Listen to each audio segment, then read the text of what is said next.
Hello everyone, welcome to my YouTube channel, and in this video I'm going to show you how you can change your icon size in iOS 26. Now you can change your icon from smaller to bigger. I'm going to show you two methods how to do that. So let's start. First of all, go tap your home screen, tap and hold your home screen, and if you see this jiggly animation, you can see on top of your left screen the edit option. Click that and go to the customize option here, and here you can see the option here. Click this and you can see it switches from smaller to bigger. If I click again, it switches to the smaller icon again. So in this way you can easily do that.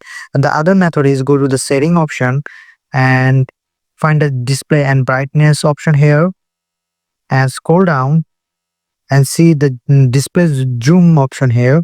Click it, and here you can see right now I'm on the default option. If you want everything like your text and your icon to be bigger, just select this large text option and select done here, and your phone will restart and everything will be bigger, your text and your apps as well. So this is a video, and I hope this is a helpful video for you, and I'll see you guys.